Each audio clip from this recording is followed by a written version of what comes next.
Wow, ang lalaki na naman ng dahon ng aking mga gabi. Nung kinuhaan ko sila, lalo silang lumago. Lalong nagdumami ang mga dahon. Yan, yung iba nag-aanak-anak na rin.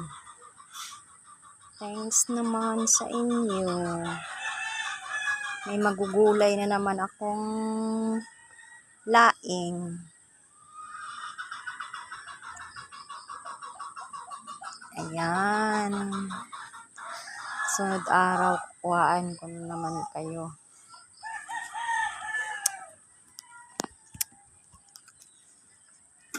Saka naman tong aking mga kamuti na piyasot. Bakit hindi kayo tumubo? Bakit kayo nagkaganyan? Yung aking mga talong ay walang tigil sa pagbulaklak. Sa pamumulaklak. Kukuha ko lang sa kanila ng nakaraang araw. Ayan na naman sila. Bunga na naman sila. Mulaklak. Ayan, may bunga na naman sila. Thanks. Ayan na naman yung patola. Ang haba mo. Haba ng patola. Patola ka ba talaga? Oo po.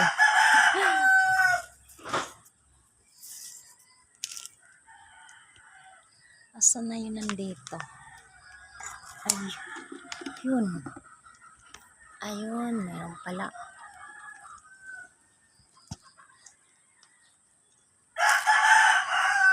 Yun, nasa taas pa.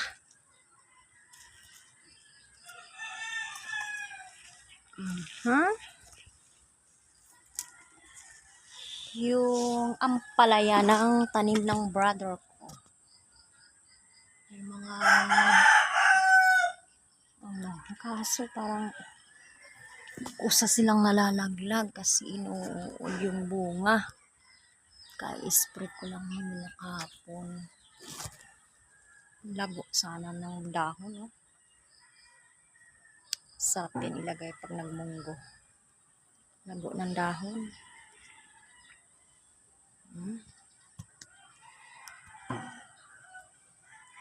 Para atang di nabubuhayan ng bunga. Yun, may bunga.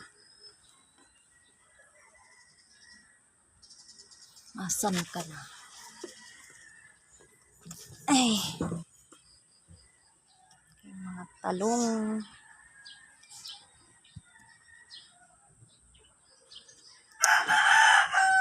Ay, grabe. Lumago ang oregano.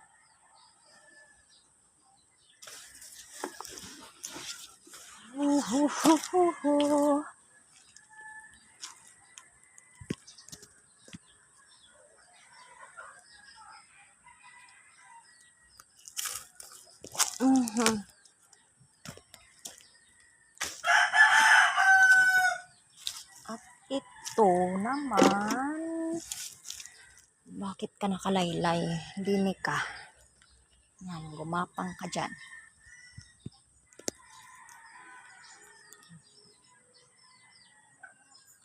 Sana di kayo ulorin.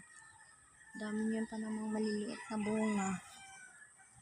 Anong klaseng kangkong naman ire? Nagkagawa na ire.